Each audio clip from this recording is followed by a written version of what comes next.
अस्सलाम वालेकुम। ऐसी मजीद वीडियो देखने के लिए हमारे हक ऑफिशियल चैनल को सब्सक्राइब करें, लाइक करें और शेयर करें। जज़ाकल्लाह। आपने हीटेड डिबेट का टेम्परेचर बहुत बढ़ा दिया है गुज़िश्ता 10 मिनट के अंदर अंदर। अरे मुफ्ती साहब, आप खुद बताना, ठीक है। ये भाई साहब कह रहे हैं कि आप अपने गुण के विरुद्ध काम करते हैं, ये नॉर्मल चीज है। आप अपने जो आपकी टेंडेंसीज होती हैं उसके विरुद्ध काम मेरा करते हैं। हीटेड डिबेट भाई, इसमें मेरा तो एक अगर सवाल है, इतनी सी वो बात कोई ठीक ना है, समझ पाए तब भी आप माइक्रोवेव में न रखें अपने को, बाहर ही रहें। नहीं, रुक जाइए। असल बात जो आसिम भाई ने शुरू से कहना चाह रहे थे, मैं आधे घंटे से कोई तकरीबन सुन रहा हूँ, वो ये कि ये जो आपके यहाँ आपने जो एक इंफीरियर बना ली एक क्लास, अब चाहे वो आप कर्म की बुनियाद पर करें या उसकी शिक्षा और तालीम या स्किल्स की बुनियाद पर करें, ये दर्जा बंदी ये जो है कि एक इंफीरियर है और दूसरा सुपीरियर, ये बुनियादी तौर पर गलत है। एक इनका ऑब्जेक्शन ये था। दूसरा मैं इजाफा करता हूं, वो ये है कि आप इस जन्म में हैं, अगले जन्म में आपका वर्ण आपके कर्म की बुनियाद पर तय होगा या आपके गुण की बुनियाद पर तय होगा या आपकी शिक्षा की बुनियाद पर तय होगा। जी, आपको कुल मिलेगा, आपको आपके कर्मों के आधार पे, वर्ण नहीं मिलेगा। वर्ण आपको कर्मों और गुण के आधार पे मिलेगा। तो यानी अगले जन्म में आप ब्राह्मण अगर पैदा हुए तो वो पैदा नहीं होंगे, बल्कि आप एक आम इंसान पैदा होंगे और उसके बाद फिर आप जाके ब्राह्मण बनेंगे, जो भी बनना है आपको। तो हर बच्चा जो है उसके अंदर गुस्से पर काबू नहीं है, हर बच्चा मुतकब्बिर है, हर बच्चा एरोगेंट है, नहीं, हर बच्चा झूठा है। भाई शूद्र पैदा हुआ है ना। और वेद में कहा है हर बच्चा अनाड़ी है, वो अनाड़ी भी है। क्या नाम है, शूद्र जो है अनाड़ी है। सुनिए तो और बच्चा किसी ब्राह्मण को छू भी नहीं सकता। हाँ, शूद्र सही बात है। ये भी बृहदारण्यक में कहा है, बृहदारण्यक में कहा गया है, उपनिषद है, शंकराचार्य जी ने भाष्य किया है, शायद उनका, अगर मैं गलत नहीं, कहा गया है कि अगर कोई औरत जो है मेंसेस से पाक होके निकले तो नहाए, उसके बाद उसको कोई भी शूद्र पुरुष या स्त्री ना छुए। हाँ भाई, ऊपर हो आप, परम रक्षक साहब। हाँ जी, स्वागत जी, नमस्ते, कैसे हैं आप? जी आदाब, कैसे हैं आप? बढ़िया हूँ मैं। बढ़िया, फर्स्ट क्लास। जी बिल्कुल। क्या पॉइंट है भैया आज आपका? जाति व्यवस्था? आप यार देख के ही नहीं आए आप? नहीं, मैंने देखा, मैं कंफर्म कर रहा हूँ। चले, तो टाइटल है आज के डिबेट का, the metaphysical harm of casteism and untouchability. क्या आप कास्टिज्म एंड अनटचेबिलिटी को मानते हैं? मैं वेदांती हूँ, हम लोगों ने बहुत काम किया है जाति व्यवस्था को, जाति प्रथा को खत्म करने के लिए। तो मतलब आप भी ये मानते हैं कि कास्टिज्म एंड अनटचेबिलिटी से जो है, जहाँ सोशल हार्म पे तो बहुत कुछ लिखा गया है, मेटाफिजिकल हार्म भी होता है। मैं ये मानता हूँ कि कास्टिज्म है नहीं ओरिजिनल सनातन धर्म में। नहीं, मैं उसकी बात ही नहीं कर रहा। अभी प्रैक्टिकली एग्जिस्ट करता है अनटचेबिलिटी एंड कास्टिज्म, जहां भी एग्जिस्ट करता है गलत है, ठीक है। तो मतलब वो हार्म करता है, कास्टिज्म और अनटचेबिलिटी जो है वो मेटाफिजिकल हार्म करता है। बिल्कुल, किसी भी प्रकार से अगर आप बाय बर्थ डिवीजन दे रहे हैं या धर्म के आधार पे या मान्यताओं के आधार पे अगर आप डिवीजन दे रहे हैं तो वो हानिकारक है समाज के लिए। जी ठीक है। और तो जो जिसको हम कहते आ रहे हैं कि पिछले 2000 साल से जो वैदिक परंपरा है उसके अंदर ये चीज एक अटूट हिस्से की तरह थी, आप इसको मानते आ रहे हैं? वैदिक नहीं है, वैदिक है, कास्ट सिस्टम वैदिक है। नहीं, मैं कह रहा हूँ कि वो लोग जो अपने आप को वैदिक परंपरा से एसोसिएट करते थे, वो लोग इस चीज को प्रैक्टिस करते आए हैं पिछले 2000 साल से। वो वैदिक है नहीं ना वो। मैं उस पर बात नहीं कर रहा ना। मैं भाई देख, दो चीजें होती है, एक होता है थ्योरी, एक होता है प्रैक्टिकल। तो आपका जो ये क्लेम में नहीं है, चले उसको मान लिया एक के लिए कि आपके जो है यानी कि थ्योरी में नहीं है। मैं पूछ रहा हूँ कि वो लोग जो अपने आप को वैदिक परंपरा से एसोसिएट करते आए हैं पिछले 2000 साल में, वो लोग इसको गलत ही चीज है, मान लो गलत ही चीज है, इस गलत चीज को पिछले 2000 साल से प्रैक्टिस करते आए हैं या नहीं? मैं एग्जैक्टली वही आपको बताने का प्रयत्न कर रहा हूँ। वो आगमिक पंथों के हैं, तांत्रिक पंथों के हैं, वैदिक परंपरा में नहीं है। मतलब कि वो लोग जो कास्टिज्म एंड अनटचेबिलिटी को फॉलो कर रहे थे, वो लोग वैदिक परंपरा के लोग नहीं है, वो अवैदिक है। जी, तो मतलब जो जिन लोगों ने इस पे लिखा है वो भी वैदिक परंपरा के नहीं है? जी नहीं। तो मतलब आप ये मानते हैं कि मनुस्मृति जो है वो वैदिक परंपरा की नहीं, अवैदिक परंपरा की किताब है? मनुस्मृति में अगर कुछ भी कास्टिस्ट है तो वेद विरुद्ध है, वेद के नहीं, वो भाई वो एक अलग बात है कि वो वेद विरुद्ध है, मैं उस पर बात ही नहीं कर रहा। आपका तो सीधा क्लेम है कि जिस लोगों ने भी इसको यानी कि मान लिया है या जिन लोगों ने भी इसको प्रैक्टिस किया है वो वैदिक है ही नहीं। तो वही मैं पूछ रहा हूँ कि मनुस्मृति जो है वो वैदिक परंपरा की किताब नहीं है आपके अकॉर्डिंग, वो अवैदिक परंपरा की किताब है। आसिम भाई, मैं वही एग्जैक्टली आपको बताने की कोशिश कर रहा हूँ कि मान लीजिए कोई हदीस आ जाती है, ठीक है, जिसमें लिखा हुआ है कि शिर्क करना चाहिए, ठीक है, वो कुरान के विरुद्ध है, वो इस्लामिक नहीं कह सकते आप उसको। इसी प्रकार वेद भाई के मेरी विरुद्ध बात जो अभी है, उस पे नहीं हो रही है। आप में मैंने अभी किया ना, डिस्टिंग्विश किया कि एक है प्रैक्टिस और मैं कह एक रहा है हूँ कि थ्योरी। मैं अभी जिस भी थ्योरी पे बात नहीं कर रहा, मैं अभी मैं इस उसी पे की बात मैं कर इस रहा हूँ। डिबेट पे नहीं जा रहा कि मनुस्मृति में जो कौन सा पार्ट है वो कितना जो है वो वेद से मिलता है और कितना नहीं मिलता। मैं इस पे नहीं जा अरे रहा, सिंपली मैंने आसिम पूछा। महोदय थोड़ा समय दें, मैं आपको आप ही के प्रश्न का उत्तर दे रहा हूँ, मैं टॉपिक डेविएट नहीं कर रहा। मैं ये कह रहा हूँ प्यारे भाई कि जहां भी कास्ट सिस्टम है, ठीक है, चाहे आप फ्रांस ले लीजिए, चाहे आप जापान ले लीजिए, चाहे आप थाईलैंड ले लीजिए, वहां पे वो चीज एंटी ह्यूमन है, वो चीज इंसानियत के हिसाब से नहीं है, लेकिन वैदिक भी नहीं है। मैं यही कह रहा हूँ आपको। नहीं, मेरा दूसरा क्वेश्चन है कि पिछले 2000 साल से जो लोग इंडिया में इसको या उससे भी ज्यादा से जो प्रैक्टिस किए हैं, वो लोग वैदिक परंपरा से थे या अवैदिक परंपरा से थे? 2000 साल पुराना कोई ग्रंथ दे दीजिए जिसमें लिखा हो, या कोई ऐतिहासिक ग्रंथ दे दीजिए समकालीन जिसमें लिखा हो कि जाति व्यवस्था थी। अच्छा ये बताओ, मनुस्मृति कब की किताब है? आप जो मनुस्मृति आज आपके पास है वो 100 साल पुरानी भी नहीं है। यानी कि जो मनुस्मृति है वो बिल्कुल करप्टेड है, उसकी कोई वैल्यू नहीं है, वो वैदिक परंपरा की किताब ही नहीं है आपके अकॉर्डिंग? उसके ऊपर 20 साल का अध्ययन है, विशुद्ध मनुस्मृति लिखी गई है, हर एक श्लोक जो वैदिक है उसको निकाला गया है उसके तो कारण। हेटेड अरे डिबेट भाई भाई, वो आप एक अलग बात है ना, 2000 उसमें साल क्या पुरानी निकाला किताब गया नहीं बता निकाला दीजिए, गया। मैच कर लेंगे हम उसको, मैच कर लेंगे। आप आप 2000 भाई पुरानी कोई ओरिजिनल किताब बता दो। मनुस्मृति बता दो, हम मैच कर लेंगे। मैं आपको वेद से प्रमाण दे सकता हूँ, मैं आपको उपनिषदों से दे सकता हूँ। महाभारत क्या है? अच्छा ये महाभारत क्या है?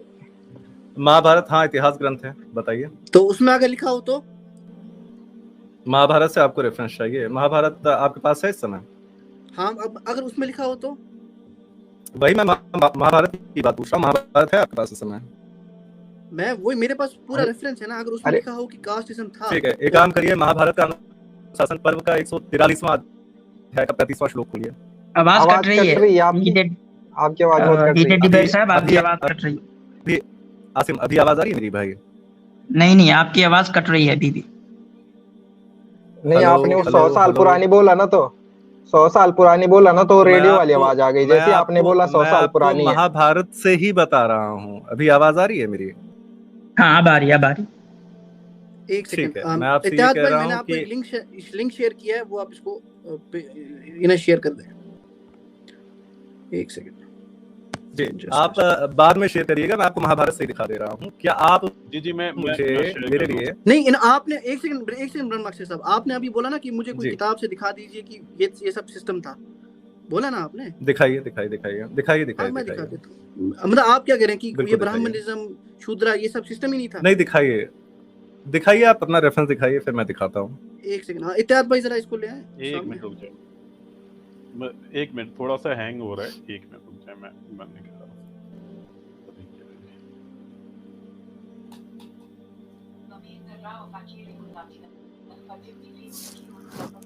चलें, तब तक बात करें आगे। हाँ, तो हीटेड डिबेट सा भी है ना आप?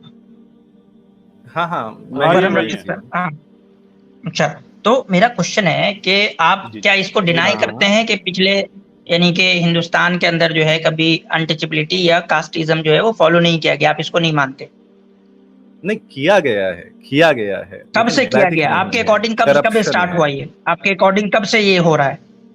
मेरे अनुसार जो प्रगाढ़ता से शुरू हुआ है वो 500 से लेकर 700 साल पहले से शुरू हुआ। हाँ, अभी उस पे आते हैं। इत्याद भाई जरा आप इसको सामने ले आए ना, आप इसको सामने ले आए।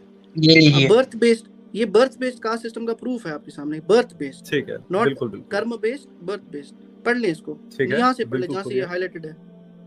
ठीक है, बहुत अच्छा है। क्या लिखा हुआ है पढ़ के सुना दीजिए, छोटी स्क्रीन है। इत्याद भाई पढ़ लें, आपके पास एक्सेस है ना? एक मिनट। अरे यार, ये ऊपर वाला ना,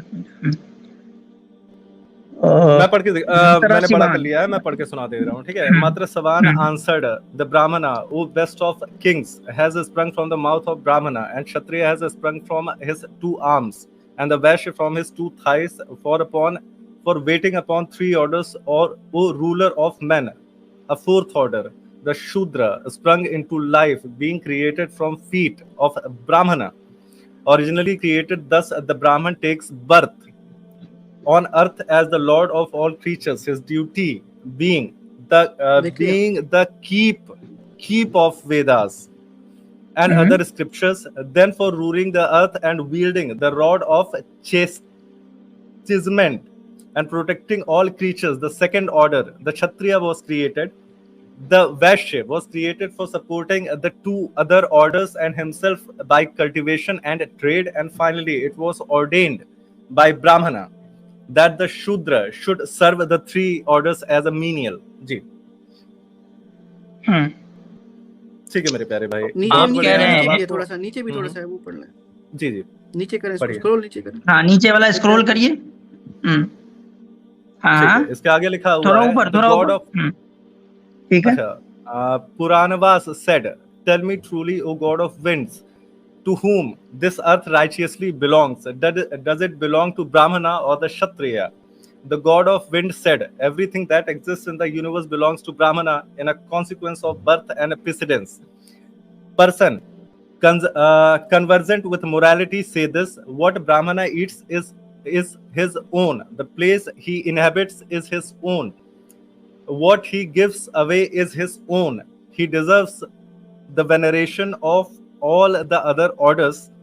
He is the firstborn and the foremost. As a woman, in the absence of her husband, accepts his younger brother for him, even so the earth, in consequence of the refusal of Brahmana, has accepted his next born, the Kshatriya, for her lord." जी ठीक है, इसमें आप उत्तर चाहते हैं या अभी आपको कुछ और रखना है इस पे? नहीं, मतलब एक तो प्रूफ है ना, ये आपने बोला था ना कि 500 साल पहले से नहीं है, महाभारत में लिखा ठीक हुआ है। अब आप ये बोल देंगे ज्यादा से ज्यादा कि महाभारत भी 2000 साल पुरानी नहीं है, खत्म किया सारी। सर आपका नाम क्या है भाई? एक्नॉलेज इस्लाम। हाँ बोले बोले। हाँ, एक्नॉलेज इस्लाम भाई, क्या आप उसी महाभारत का वन पर्व का 180वां अध्याय का 21वां श्लोक खोल सकते हैं प्लीज? आप खोल दें, फिर लिंक सेंड कर दें। ये मेरे पास सिर्फ ये था, ये सोर्स था इसका, मेरी पूरी महाभारत नहीं खोली हुई है इस वक्त।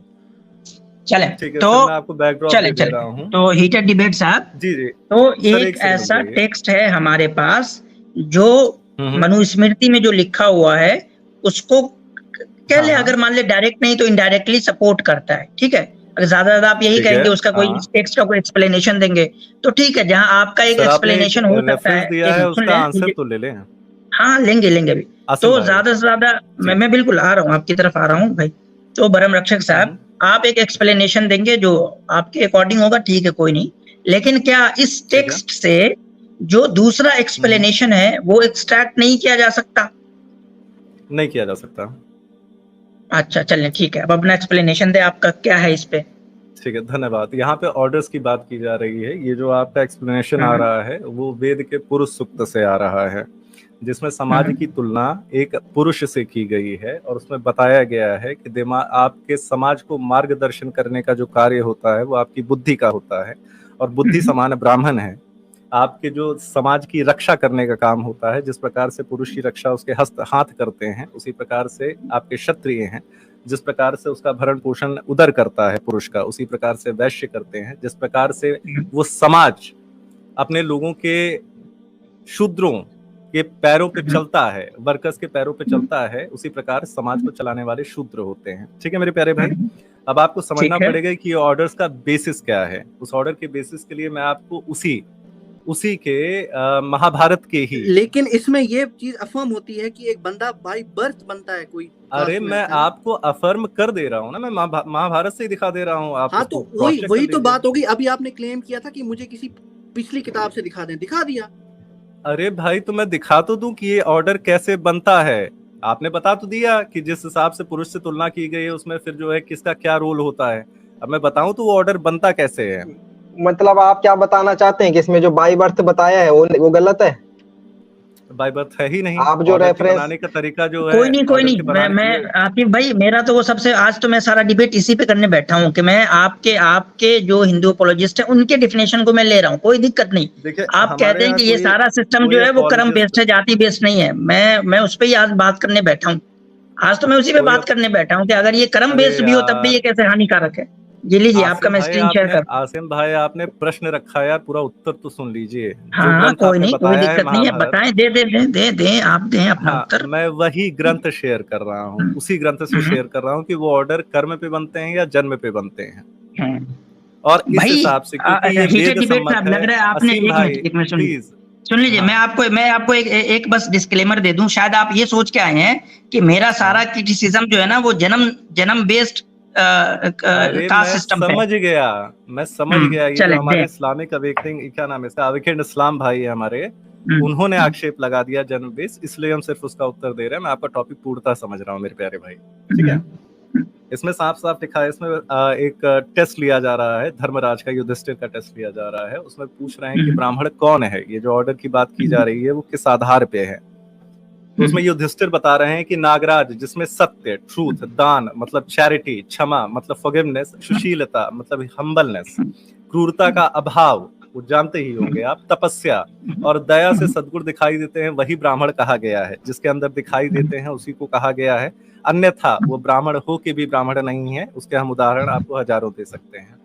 आगे फिर आप नहीं, वो सारे उदाहरण मुझे नहीं चाहिए, वो सारे कोई उदाहरण नहीं चाहिए। ठीक है। सबसे पहली बात, आपने मेरा क्लेम नहीं समझा। मैं आपको फिर से दोबारा से क्लेम समझा। आपका क्लेम समझ गया, मैं एक्नॉलेज इस्लाम को आंसर कर रहा हूँ मेरे प्यारे भाई आसिम। मेरा आपका प्रश्न मुझे पूरी तरीके से समझ में आ रहा है, उसकी टेंशन मत लीजिए। मैं पहले प्रश्न का उत्तर दे रहा हूँ अभी सिर्फ। उसके बाद कहते हैं कि यदि शूद्र में, अगर आप जाति से, अगर आपको शूद्र भी कहा जा रहा है, यदि शूद्र में सत्य आदि उपयुक्त लक्षण है और ब्राह्मण में नहीं है, तो वह शूद्र नहीं है और वह ब्राह्मण नहीं है। सर्व जिसमें ये सत्य आदि लक्षण मौजूद हो वह ब्राह्मण माना गया है, और जिसमें इन लक्षणों का अभाव हो उसे शूद्र कहना चाहिए।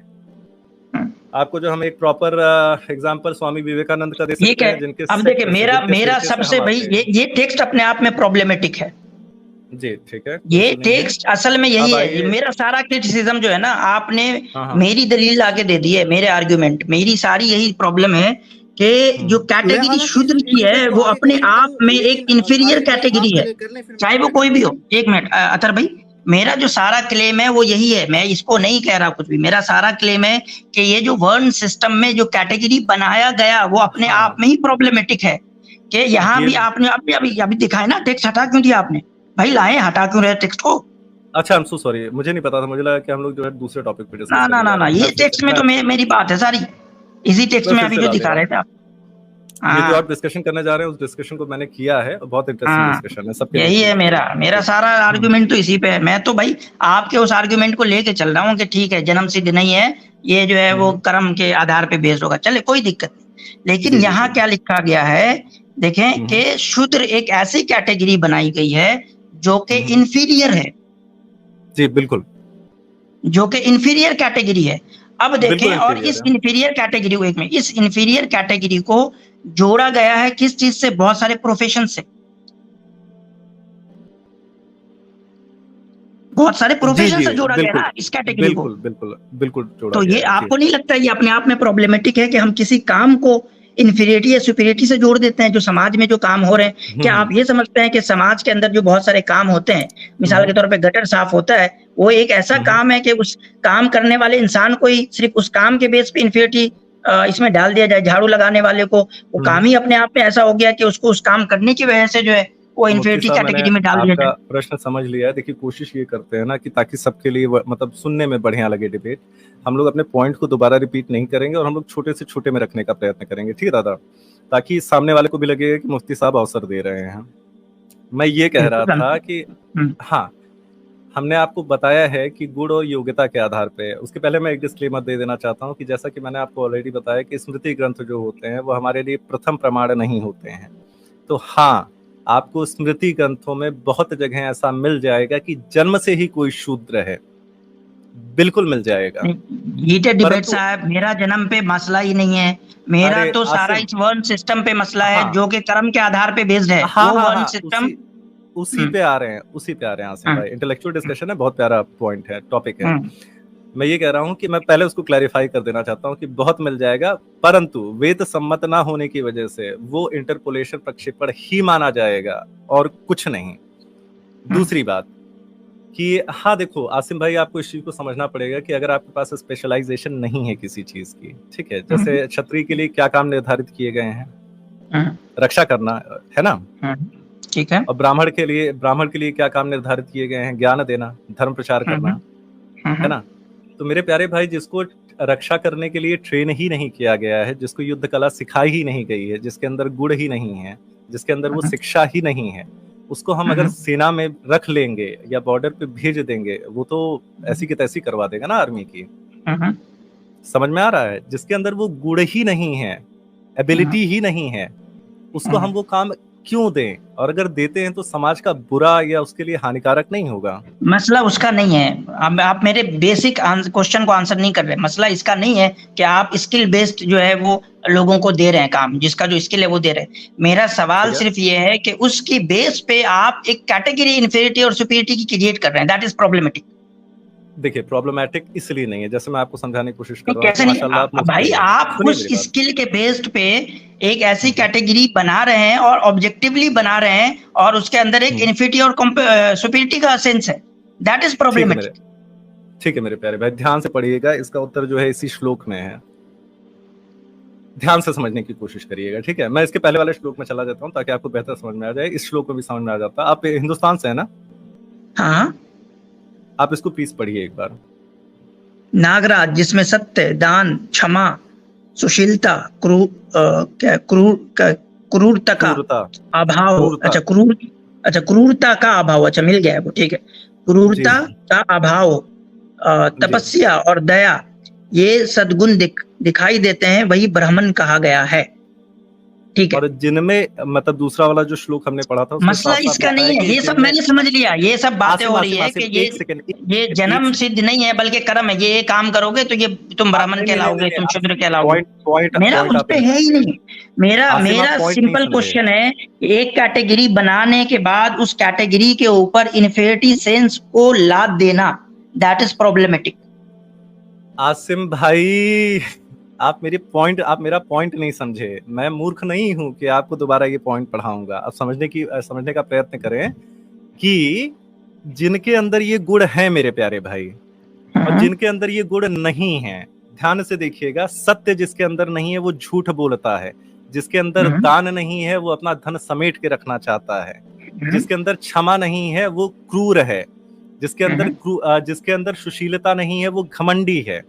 ये सब जिनके अंदर कैरेक्टरिस्टिक हैं, क्या वो बेहतर नहीं है उनसे जिनके अंदर ये कैरेक्टरिस्टिक नहीं है? मेरे भाई एक मिनट, ये सारी, अच्छा मैं सवाल है कि जो वर्ण सिस्टम है वो फिर कार्य पे नहीं, यानी किसका क्या काम है सोसाइटी में उसके आधार पे नहीं, बल्कि इंसान का। अभी इससे तो यही समझ में आ रहा है कि ये वर्ण सिस्टम कार्य बेस्ड नहीं है, ये जो है एक क्वालिटी बेस्ड सिस्टम है, ना कि स्किल बेस्ड सिस्टम है। अभी तो आप कुछ देर पहले कह रहे थे कि ये स्किल बेस्ड है। दोनों बेस है, मैं वही बताने लगा हूँ कि आपने दुर्वासा ऋषि का नाम सुना है?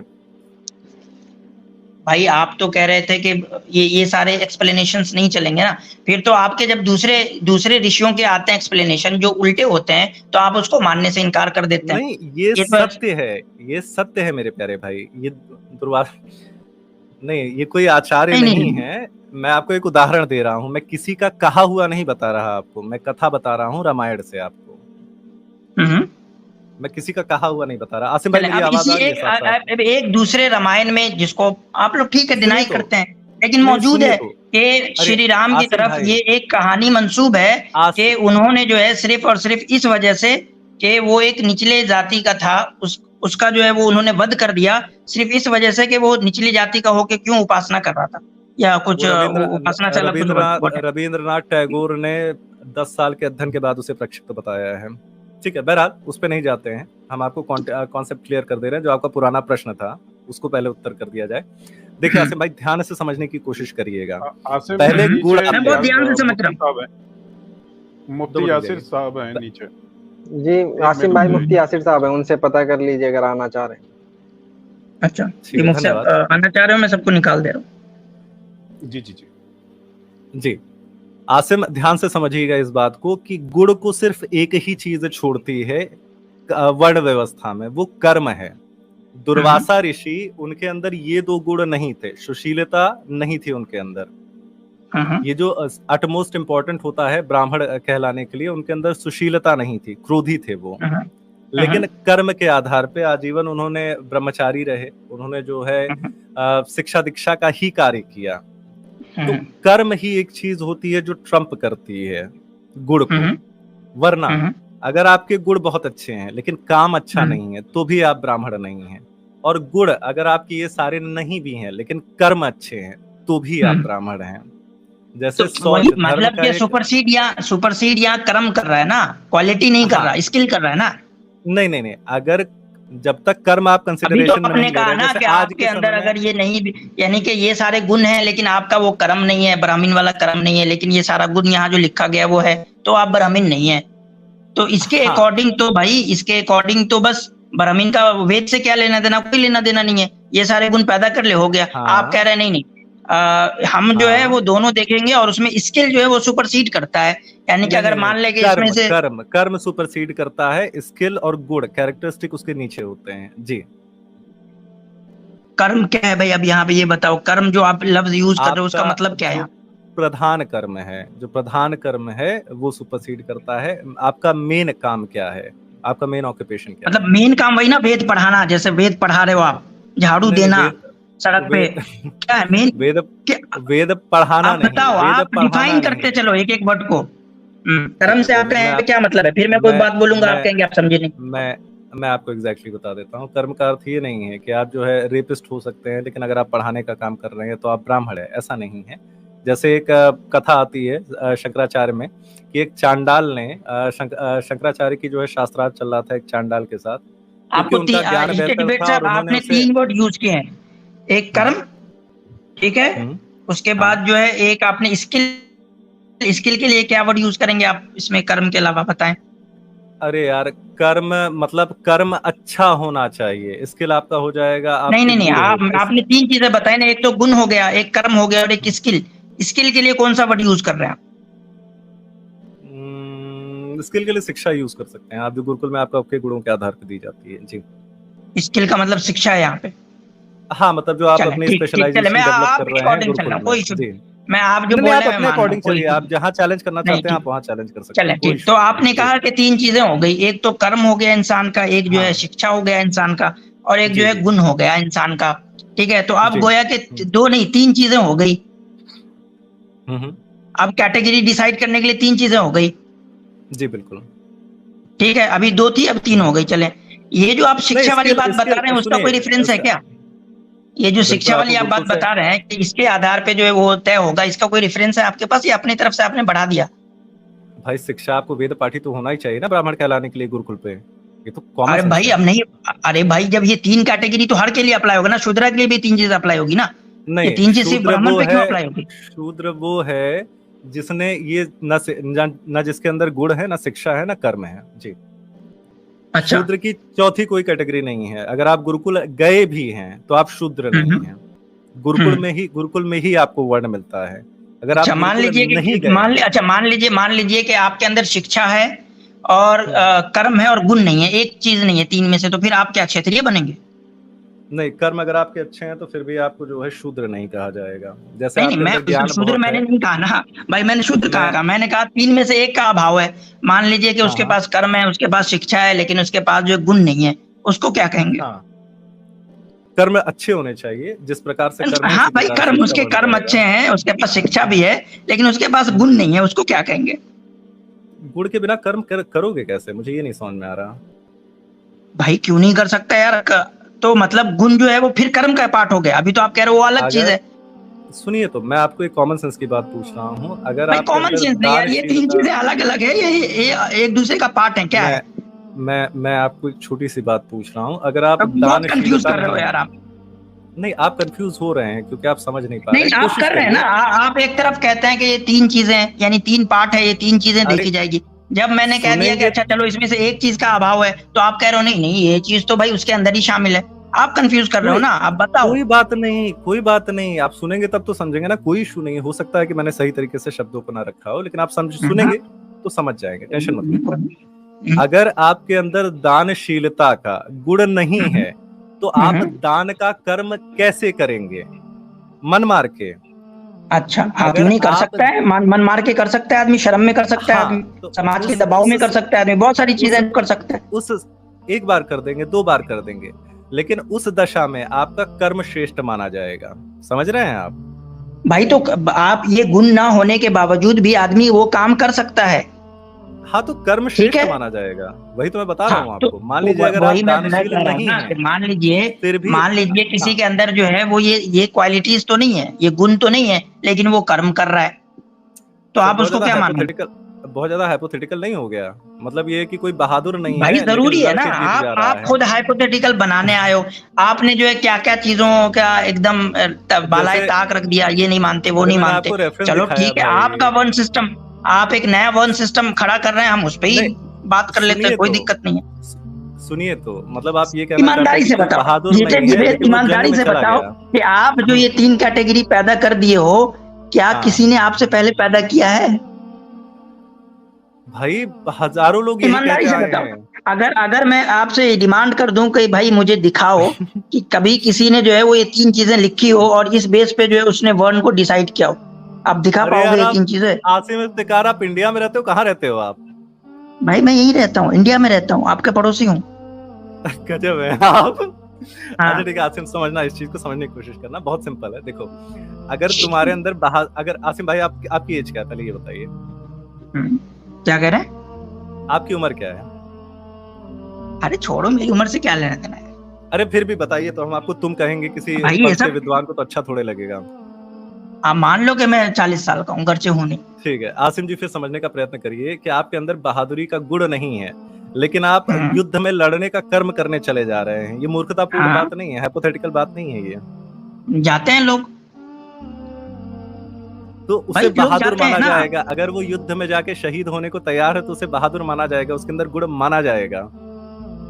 अच्छा, तो मतलब गुण एक ऐसी चीज है जिसको जो है वो आप एस्टैब्लिश नहीं कर सकते, बेसिकली आप सिर्फ कर्म को एस्टैब्लिश करते हैं, तो गुण तो गुण फिर के आधार इररिलेवेंट हो पे, गया ना। फिर जो आप यहाँ पे जो गुण मुझे दिखा रहे हैं वो तो इररिलेवेंट हो गया, क्योंकि गुण को तो आप अरे अलग से एस्टैब्लिश कर ही नहीं सकते। भाई, मैं इसके ऑपोजिट बोल रहा हूँ कि अगर आपके नहीं, अंदर आप बहादुरी अपोजिट का नहीं गुण बोल रहे हो, है आप ये बोल रहे हो, तभी आप ये आप बोल कर्म रहे कर हो। पाएंगे। भाई नहीं ना, मैं आपने बताया, मैंने बहुत मिसालें दी ना आपको कि आपके अंदर वो क्वालिटी नहीं है, फिर भी आप वो काम करते हो। मिसाल के तौर पे आपके अंदर आप जो है वो माफी देने वाले आदमी नहीं हो, माफ नहीं करते, क्षमा आपके अंदर नहीं है। लेकिन भाई आपके 10 लोगों ने जो है आपको प्रेशराइज किया कि माफ कर दो, उसको माफ कर दो, कंप्रोमाइज कर दो, आपने माफ कर दिया भाई। मैं उस बात को समझ रहा हूँ, मैं आपकी बात ठीक को है, समझ दान रहा देने हूँ, की लेकिन आपके ये अंदर बहुत, क्वालिटी नहीं है, आप बखील इंसान हो। लेकिन भाई हाँ 10 लोगों ने जो आपको प्रेशराइज किया, दान देना दे दिया आपने भाई, ठीक है, हाँ, आप क्रूर इंसान हो, लेकिन 10 लोगों ने आपको कहा, आप नरम पड़ गए यार। तो ये आसिम सारी भाई पॉइंट चीजें आ गया कर्म जो है वो आप सोसाइटी के प्रेशर पे भी कर सकते हो, या कोई और ठीक दूसरा है, बेनिफिट देख के भी कर सकते हो। ठीक है, ठीक है, ठीक है, बहुत बहुत अच्छा पॉइंट है आपका, पॉइंट आ गया मेरे प्यारे भाई। हाँ, ऐसा हो सकता है, लेकिन ये बहुत हाइपोथेटिकल सिचुएशन हो नहीं, वो बहुत हाइपोथेटिकल नहीं है, रोज होता है ये हमारे समाज में, ये हमारे समाज में रोज होता है ये काम। हाँ, उस दशा में कर्म श्रेष्ठ माना जाएगा। जी मेरे भाई, तो मतलब ये हुआ कि गुण एक ऐसी चीज है जिसको हम एस्टेब्लिश कर ही नहीं सकते, वो तो नहीं, कर्म के, यानी कि गुण, कर्म को, यानी कर्म जैसा होगा, हम जैसा देखेंगे वैसा उसको मान लेंगे। गुण आपके कर्म का निर्धारण करता है नॉर्मली। नहीं, मैंने बार बार आपको, आप इसका नहीं आंसर दे पा रहे हैं कि समाज में हम आए दिन देखते हैं लोगों के अंदर वो गुण नहीं होता, लेकिन वो किसी दूसरे बेनिफिट की वजह से वो काम करते हैं, वो ठीक है, वो करते हैं। तो अगर तो इस पे ये माना जाएगा कि हम जो गुण को जो एस्टैब्लिश करते हैं वो सिर्फ और सिर्फ कर्म के बेस पे करते हैं, यानी कि गुण को हम अलग से एस्टैब्लिश कर ही नहीं सकते। तो मेरे भाई वो अच्छा कर्म नहीं हुआ ना, अगर आप किसी लालच से, किसी भाई वो तो फिर एक ऐसी चीज हो गई ना जो आप देख ही नहीं रहे। सिंपली सवाल है आपसे कि गुण एक ऐसी चीज हो गई जिसको आप अलग से एस्टैब्लिश नहीं कर सकते हो, आप जो देखते हो उसके ऊपर आप हुक्म लगा देते हो, ठीक है। तो आप समझने की कोशिश करिएगा मेरे प्यारे भाई, सब समझ गया यार। अब इस पॉइंट से आगे निकलना है, या तो आप बोलो कि गुण एक अलग चीज है, इसको हम अलग से एस्टैब्लिश कर सकते हैं, या गुण जो है वो अलग से एस्टैब्लिश नहीं हो सकता, वो कर्म देख के बस बता दिया जाता है। दोनों में से कोई एक बात बोल के फिर आगे चलते कर रहे हो यार, जैसे नहीं यार, जबरदस्ती का हम लोग एक जगह अटक गए 10 मिनट से। आप अच्छा ठीक है, चलो मैं इसके बाद क्लियर हो जाएगा। आसिम भाई एक सेकंड सुनो, मेरी बात नॉर्मली समझने की कोशिश करना। हाँ, मैंने आपके दोनों प्रश्नों का उत्तर दे दिया है कि मान लीजिए अगर हाइपोथेटिकली अगर कोई ऐसा कर्म कर रहा है, ठीक है, हाँ होता है, जैसे होता है कि मतलब मान लीजिए पड़ोसी का देखा देखी, कुछ लोग जो है वो ज्यादा दान कर देते हैं ताकि लगे कि हाँ भाई हम भी अमीर घर से हैं, है ना, दान कर दिया लेकिन गुण नहीं है दानवीरता के, लेकिन दान कर दिया, ठीक है, हाँ, तो उसमें कर्म श्रेष्ठ माना जाएगा, लेकिन गुण ही जो तो है वो आपके कर्मों को मैं निर्धारित दूसरी बात करेगा। पूछ रहा हूँ आपसे भाई, हाँ। क्या गुण एक ऐसी चीज है जिसको आप कर्म से अलग एस्टैब्लिश कर सकते हैं? गुण भाई आपके देखिए, अगर आप बहादुर है तो आप लड़ेंगे, आप कर्म करेंगे, अगर आप क्षमाशील है तो आप क्षमा करेंगे। आप हाइपोथेटिकल सिचुएशन में हाँ भाई कर्म अपने गुण, उसको मौका भी तो मिलना चाहिए ना क्षमा करने का। मैं सिंपली पूछ रहा हूँ, मेरा सिंपल है कि ये 3 पार्ट अलग अलग है, आप समझिए, ये 3 पार्ट अलग अलग है, ये 3 पार्ट जो ये गुण वाला जो है वो कर्म के अंदर ही आता। आसिम, तुमको आपने 3 अलग अलग पार्ट बतलाए थे। आ रही है आपको भाई मैं सब समझ रहा हूँ, मैं सब समझ रहा हूँ, होगा वैसा काम करेगा।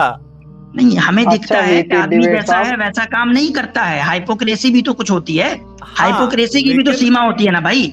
सुनो मेरी बात, मैं आपको एक छोटी हाइपोक्रेसी भी तो कोई चीज होती है ना। आप अच्छे आदमी हो, ठीक है, मैं आपको एक यही का उदाहरण दे रहा हूँ, ठीक है। मैं एक नॉर्मल लड़का हूँ, ठीक है, मैं कॉलेज से पढ़ा हूँ, मैंने गाली गलौज जो है अपना, मतलब मेरे अंदर गुण है गाली गलौज देने के, ठीक है। तो लेकिन आप मुफ्ती भाई, गाली गलौज देना कर्म है या गुण है? कर्म है मेरे प्यारे भाई। तो कर्म है ना, कर्म होगा ना वो। लेकिन प्रवृत्ति होना तो गुण है ना मेरे भाई, टेंडेंसी होना वो तो गुण है ना। मैं ये बता रहा हूँ, लेकिन आप जो है, आपका धर्म, आपका पंथ जो है, चाहे जितना इलॉजिकल हो, लेकिन आपने जिस समाज में पढ़ा है उसने आपको ऐसा गुण दिया है कि आप गाली गलौज नहीं करते हो, ठीक है। तो आप अगर हम एक normal day to day life में जी रहे हैं, आप कम गालियां देंगे, हम ज्यादा देंगे मेरे भाई। तो गुण आपके कर्मों को निर्धारित करता है सामान्यतः। ये छोटी सी बात समझ में आ रही है? मेरा सवाल ये है आपसे फिर वही कि क्या ये गुण जो है जो कर्मों को आपके अनुसार निर्धारित करता है, ठीक है, मेरे अनुसार भी जो है वो गुण को कर्मों के करता है। मैं सिंपली पूछ रहा हूँ, क्या गुण को आप एस्टैब्लिश कर सकते हैं अलग से? आप गुण को कर सकते हैं, तो मतलब ये कर्म से एक अलग चीज हुआ ना।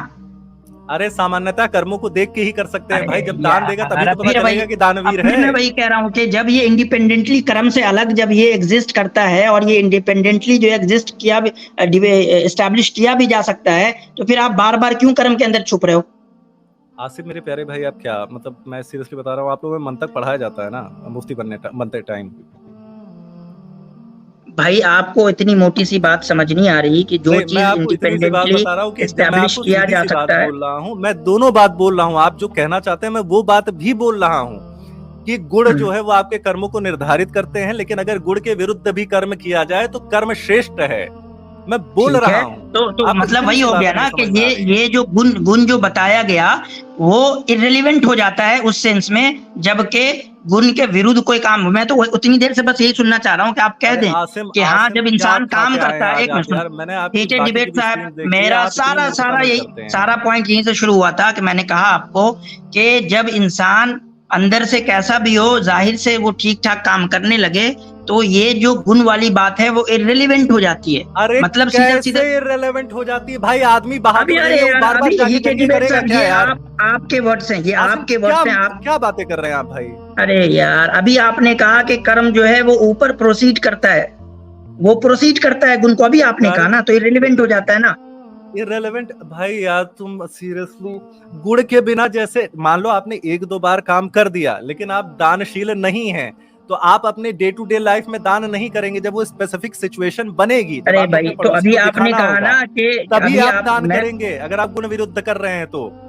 इतनी सी बात नहीं समझ में आ रही यार आपको? नहीं, मैं आपको इतनी सी बात समझ नहीं आ रही। मैं सिंपली आपसे पूछ रहा हूँ कि जब आपने कह दिया कि कर्म जो है वो सुपरसीड करता है गुण को, तो गुण का जो यानी कि एवेल्युएशन होगा उसको बेसिकली जो है वो सिर्फ कर्म के बेस पे होगा। हाँ मेरे तो आप भाई देखो ध्यान से, आसिम एक सेकंड मुझे बोलने दो, लगातार बोल रहे तो मुझे समझ में नहीं आ रहा, क्यों नहीं समझ में आ रहा आपको? भाई कितना लगातार बोल रहे हैं, इतनी देर से तो बोले जा रहे हो यार, आपको इतना सारा कंफ्यूजन। पता हूँ ये डिबेट भाई आपको कंफ्यूजन क्यों हो रहा है, इसलिए कंफ्यूजन हो रहा है कि ये सब कुछ आपने यहाँ पे आके गढ़ा है। मुझे बिल्कुल कंफ्यूजन नहीं है। आप बताओ, आपने एक नया वर्ण सिस्टम गढ़ा।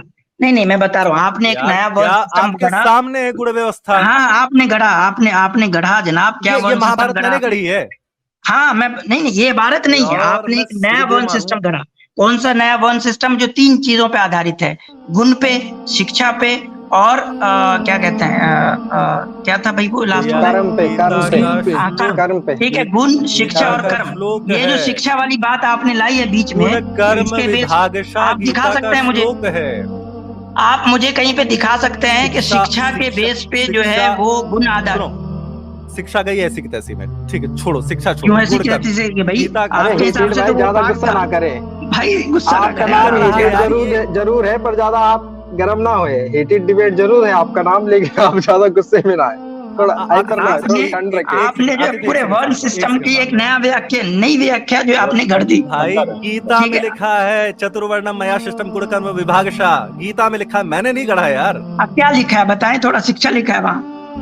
चतुर्वर्णम मया शिष्टम, मैंने अपनी माया से चारों वर्णों का निर्माण किया है गुण और कर्म के आधार पे मेरे प्यारे भाई। ठीक है, तो इसमें जो आपने एक तीसरा जो एलिमेंट घुसाया शिक्षा, ठीक है, वही तो मैं आपको इतनी देर से गुरुकुल के आधार पे बनता है, उपनयन के आधार पे इतनी देर से मैं वही तो आपको समझा रहा हूँ, लेता है मैं डिबेट साहब, वही तो मैं आपको इतनी देर से समझा रहा हूँ। आपने एक नई व्याख्या जो है वर्ण की जो है वो गढ़ ली कि भाई वर्ण कैसे डिसाइड होता है, 3 चीजों के बेस पे। वो 3 चीजें क्या है? वो 3 चीजें क्या है? एक कर्म है, एक गुण है और एक शिक्षा है। भाई ये शिक्षा वाली बात कहाँ से लाए हो? थोड़ा दिखाओगे कोई रेफरेंस वगैरह? शिक्षा गई अभी मनुस्मृति के अंदर, छोड़ो उसको, छोड़ो। क्यों भाई, क्यों जाएगी मनुस्मृति के अंदर भाई? दिखाओ। अरे डिबेट भाई, मनुस्मृति तो सुरेंद्र कुमार शर्मा जी ने बदल दी, वहां से कहाँ गई? अच्छा ठीक है, सुनो, चलो अभी गुण और कर्म वाला आपका जो कंफ्यूजन था उस पे आ जाओ, ठीक है? आपको सुनो मेरी बात, आसिम सुनो, एक सेकंड भाई, सिंपली क्वेश्चन है कि वर्ण, अब फिर से हम चलते हैं, ठीक है, बहुत सिंपल करके चलते हैं, बहुत आराम से। वर्ण जो है वो किस आधार पे, हीटेड डिबेट साहब सिंपल क्वेश्चन है, वर्ण जो है वो कैसे आधारित होता है, निर्धारित होता है, किन चीजों पे वर्ण आधारित है? सिंपल। मेरे प्यारे भाई, आधा मिनट देना मेरे को, बस आधा मिनट देना। हम लोगों ने इसका आज का आप आंसर करिए कि वर्ण जो है वो किसी का कैसे निर्धारित होता है? सिंपल। आधा मिनट, हम लोग पूरी वो डिबेट से होके बहुत मेहनत से आपको मैंने समझाया है, आपको वैसे भी नहीं समझ में आता है, फिर उसको पीछे मत जाइए, जहाँ पे आप फंसे थे मैं वहीं एग्जैक्टली वहीं से बता दे रहा हूँ। मेरे प्यारे भाई ध्यान से समझना, ठीक है? मैंने कहा कि गुण आपके कर्मों को निर्धारित करता है, आपको इतनी सी बात नहीं समझ में आई थी। आपने कहा कि लोग ऐसे भी कर्म करते हैं जो उनके गुण के विरुद्ध होते हैं, बिल्कुल सही बात। तो गलत कही थी मैंने गलत कही थी ये बात? नहीं, मैं कह रहा हूँ सही कहते हैं, लेकिन ध्यान से समझना इस बात को मेरे प्यारे। तो सही मैंने भाई मैंने तो आपको आपके बताया था कि आप जो बात कह रहे हो कि निर्धारित करता है, ठीक है, वो बात सही है, लेकिन जरूरी नहीं है कि आपके कर्म हमेशा जो है वो आपके गुण का ही जो है वो मैनिफेस्टेशन हो, जरूरी नहीं है। हाइपोक्रेसी भी कोई चीज होती है, वही मैं आपको समझाना चाह रहा था कि आप इसको एक, हाँ, वहां तक दोनों इतना आपने भी मान लिया, इतना भी आपने मान लिया कि हाइपोक्रेसी की भी सीमा होती है, मान लिया आपने इसको। आसिम 1 मिनट पूरा होने दो यार प्लीज, 2 मिनट समझो, आप जानबूझ के आप बोलो, मेरे इस बात से आप एग्री करते हो कि नहीं कि हाइपोक्रेसी की भी एक सीमा होती है, हाइपोक्रेसी भी एग्जिस्ट करता है? डू यू एग्री और नॉट? सीमा ये होती है कि भाई आप 1 मिनट भी नहीं बोलने दे रहे यार, सुनो मेरी बात भाई। मैं तो यार, आप मेरे से चल ही नहीं पा रहे हो यार, आप इधर जा रहे हो उधर जा रहे हो। सिंपल मेरे पास बहुत छोटे क्वेश्चन है, कितने डिबेट साहब, कितने छोटे से क्वेश्चन है कि ठीक है, गुण जो है यानी इंसान के अंदर जो क्वालिटी होती है उसका मैनिफेस्टेशन होता है। पीछे नहीं जाओ, बहुत मेहनत से यहाँ तक मैं आपको समझा पाया। मैं पीछे नहीं जा रहा, मेरा सिंपल क्वेश्चन है कि आप ये बताओ हाइपोक्रेसी होती भी नहीं, और हम इस कंक्लूजन पे पहुंचेंगे। 6 मिनट हमारे पास, 2:25 में हम खत्म करेंगे, ठीक है? आज से मेरे भाई 30 मिनट दो, 30 सेकंड दोगे खाली आप, ठीक है मेरे प्यारे? हाँ, दे रहा हूँ, बिल्कुल दे रहा हूँ। बहुत अच्छे हो आप। सुनो, मैं कह रहा हूँ कि आपने कहा कि हाँ गुण विरुद्ध भी कर्म किए जा सकते हैं, बिल्कुल सही कहा। उसके लिए हम दोनों ने एक उदाहरण दिया, उस पर एग्री भी किया कि सुनिए तो लोग अपने पड़ोसी के चक्कर में भी जो है दान करते हैं, लेकिन उनका गुण नहीं है। तो मेरे भाई, लेकिन प्रॉब्लम ये आती है कि जब वो हाइपोथेटिकल सिचुएशन बनेगा तभी वो अपने गुण विरुद्ध कार्य करेगा, वरना सामान्यतः अपने गुण के आधार पे ही कर्म करता है व्यक्ति। भाई वो हाइपोथेटिकल सिचुएशन रोज बनती है, आपको नहीं समझ वो हाइपोथेटिकल सिचुएशन ना रोज आपकी जिंदगी में बनती है। चलें, शायद लग रहा है अभी भी बनी हुई है वो हाइपोथेटिकल सिचुएशन। सुनो तो मैं ये कह रहा हूँ कि आपका गुण नहीं है, ठीक है? आपका गुण नहीं है, गाली दे रहे थे, लेकिन रोज आप गालियां देते फिरते हो क्या? आपकी प्रवृत्ति नहीं है गालियां देने की, आपके गुण प्रवृत्ति और संस्कार नहीं है गालियां देने के, लेकिन आप गालियां देते फिरते हो क्या? आप अपने गुण विरुद्ध कार्य करते हो क्या? आप कह रहे हो रोज अपने गुण के, मतलब फिर से आप ये स्टेटमेंट दे रहे हैं, आप फिर से स्टेटमेंट दे रहे हैं कि लोग गुण विरुद्ध काम नहीं करते, आप फिर से ये स्टेटमेंट दे रहे हैं। जब हाइपोथेटिकल सिचुएशन यार, जब तो आप भाई, जब आप एग्री हो गए कि हाँ लोग गुण विरुद्ध भी काम करते हैं, तो अब आगे बढ़ते हैं ना, फिर से उसको लपेटने की क्या जरूरत? नहीं आसिम, वही तो आपको नहीं समझ में आ रहा। जब वो हाइपोथेटिकल सर्टेन सिचुएशन बनेगी तभी आप गुण विरुद्ध कार्य करेंगे। जैसे आपका गुण नहीं है गालियां देना, जा ही नहीं रहे यार। आप गालियां देते हो क्या? करते हैं लोग, सिंपली आप एग्री करते हो या नहीं करते हो कि लोग गुण विरुद्ध काम भी करते हैं, एग्री है नहीं? आपके अंदर जो है ठरक वाला गुण नहीं है। आप ठरकी वाला काम करते हो कभी? आपने किया है? भाई कौन आदमी अपनी बुराई करता है? बोल मैं अपनी बुराई यहाँ पे बैठ के करूं? अगर मैंने किया भी होगा तो बताऊंगा क्या? हर आदमी हो यार तुम, मतलब हर आदमी हो यार, मतलब आप करते हैं ठरकी वाले काम। हर आदमी है, इंसान भी अपनी बुराई करता है। रहमतुल्लाह आसिम भाई, जी मुफ्ती खैरियत से हैं आप हजरात? जी अल्हम्दुलिल्लाह। आपने हीटेड डिबेट का टेम्परेचर बहुत बढ़ा दिया है गुज़िश्ता 10 मिनट के अंदर अंदर। मुफ्ती साहब स्वागत है आपका, कैसे हैं आप? क्या हाल चाल है? टेम्परेचर कूल डाउन करके बात होनी चाहिए। अरे मुफ्ती साहब आप खुद बताना, ठीक है? सुनो, ये भाई साहब कह रहे हैं कि आप अपने गुण के विरुद्ध काम करते हैं, ये नॉर्मल चीज है। आप अपने जो आपकी टेंडेंसीज होती हैं उसके विरुद्ध देखें, मेरा हीटेड डिबेट भाई, मेरा तो एक सवाल है, वो ठीक है, समझ पाए नहीं, आप मुझे बताइए। तब भी आप अपने आप को, तब भी आप माइक्रोवेव में न रखें अपने को, बाहर ही रहें, ठीक है? अरे नहीं, आप मुझे बताइए ये सही है और इस बात को लेकर परस्यू करना। असल जो हमारा सवाल है ना, जो मेरा सवाल है, मुझे नहीं पता कि वो अभी क्या गुफ्तगू चल रही है, इतनी तू मैं पूरी बात समझ में भी नहीं आई। मैं बताता हूँ। नहीं, रुक जाइए। असल बात जो आसिम भाई ने शुरू से कहना चाह रहे थे, मैं आधे घंटे से कोई तकरीबन सुन रहा हूँ, वो ये कि ये जो आपके यहाँ आपने जो एक इंफीरियर बना ली, एक क्लास, अब चाहे वो आप कर्म की बुनियाद पर करें या उसकी शिक्षा और तालीम या स्किल्स की बुनियाद पर करें, ये दर्जा बंदी ये जो है कि एक इंफीरियर है और दूसरा सुपीरियर, ये बुनियादी तौर पर गलत है। एक इनका ऑब्जेक्शन ये था। दूसरा मैं इजाफा करता हूँ, वो ये है कि आप इस जन्म में हैं, अगले जन्म में आपका वर्ण आपके कर्म की बुनियाद पर तय होगा या आपके गुण की बुनियाद पर तय होगा या आपकी शिक्षा की बुनियाद पर तय होगा? जी, आपको कुल मिलेगा, आपको आपके कर्मों के आधार पे, वर्ण नहीं मिलेगा। वर्ण आपको कर्मों और गुण के आधार पे मिलेगा। तो यानी अगले जन्म में आप ब्राह्मण अगर पैदा हुए तो वो पैदा नहीं होंगे, बल्कि आप एक आम इंसान पैदा होंगे और उसके बाद फिर आप जाके ब्राह्मण बनेंगे, जो भी बनना है आपको। मैं वेद का नहीं दूंगा, क्योंकि वेद करूंगा तो फिर मेरे लिए बहुत इजी हो जाएगा। मैं आपको स्मृतियों से दे सकता हूँ। जन्मना जायते शूद्र, जिसने ज्ञान नहीं प्राप्त किया वो शूद्र है। तो हर आदमी बाय डिफॉल्ट शूद्र पैदा होता है। हाँ, इसमें सवाल है कि ये भी है कि तमाम इंसान किस कैटेगरी में पैदा होते हैं? राइट, तो हर आदमी बाय डिफॉल्ट शूद्र पैदा हुआ। जी, वैदिक वर्ण व्यवस्था में तो हाँ, जब तक आपने अपना शिक्षा और शूद्र जो है वो इन्फिनिटी है ना? यानी शूद्र वो है जिसके अंदर जो है वो यानी कि सत्य नहीं हो, जिसके अंदर जो है वो गुस्से पे काबू नहीं हो, ये सब है ना शूद्र आपके नजदीक? तो हर बच्चा जो है उसके अंदर गुस्से पर काबू नहीं है, हर बच्चा मुतकब्बिर है, हर बच्चा एरोगेंट है, हर बच्चा झूठा है। भाई शूद्र पैदा हुआ है ना। और वेद में कहा है हर बच्चा अनाड़ी है, वो अनाड़ी भी है। क्या नाम है? शूद्र जो है अनाड़ी है। सुनिए तो और बच्चा किसी ब्राह्मण को छू भी नहीं सकता। हाँ, सही बात है। ये भी बृहदरणायक में कहा है, बृहदरणायक में कहा गया है, उपनिषद है, शंकराचार्य जी ने भाष्य किया है शायद उनका, अगर मैं गलत नहीं, कहा गया है कि अगर कोई औरत जो है मेंसेस से पाक होके निकले तो नहाए, उसके बाद उसको कोई भी शूद्र पुरुष या स्त्री ना छुए। दिखा दीजिए। बृहदरणायक कमेंट आया, हीटेड डिबेट साहब, ये आपके लिए कमेंट आया। ये तो क्रिश्चियनिटी हो गई, every child is born with sin. जी, बृहदारण्यक उपनिषद का रेफरेंस बता दीजिए, खोल के दिखाइए। तो नहीं अभी जाना नहीं, इस पे सवाल है। उसी काम पे कर रहा हूं, चलिए मैं दिखा दूंगा। जाना नहीं, टॉपिक इधर उधर नहीं, बस सिंपली है। मैं टॉपिक डिबेट नहीं कर रहा हूं, मैं मुफ्ती साहब से बात करना चाहता हूं। अगर आप नहीं आपकी असल डिबेट चल रही है आसिम भाई से, हम तो वैसे ही आ गए सुनने के लिए। आप प्रश्न उठाए तो उत्तर भी तो लेके जाएंगे। हाँ, तो वो प्रश्न उठा दिया, वो आसिम भाई भी उसमें साथ में है, तो वो आप चाहे मुझे दें चाहे आसिम भाई को दें, एक ही बात है। सिंपल सी बात है। आप खुद ही मान रहे हैं कि हर बच्चा शूद्र पैदा होता है, और शूद्र को माने आपने बयान कर दिए कौन है कि शूद्र किसे कहते हैं। तो आप ये कह रहे हैं कि हर बच्चा जो है वो इन्हीं गुणों के साथ पैदा होता है जो खराब गुण है, आप ये मान के भैया मेरे, वही मैंने अभी इनको क्लियर करने का प्रयत्न किया था। इंसान गुण, विद्या और कर्म के आधार पे शूद्र होता है। वहाँ पे उपनयन के उपलक्ष्य में बात किया जा रहा है। तो डिबेट साहब, अभी आपने कहा कि हर बच्चा शूद्र पैदा होता है जी। तो जब शूद्र पैदा होगा तो गोया शूद्र तो आपने डिसाइड ही किया है गुण और कर्म के आधार पे, तो गोया के वो गुण और कर्म उसके अंदर है, तभी तो वो शूद्र है ना।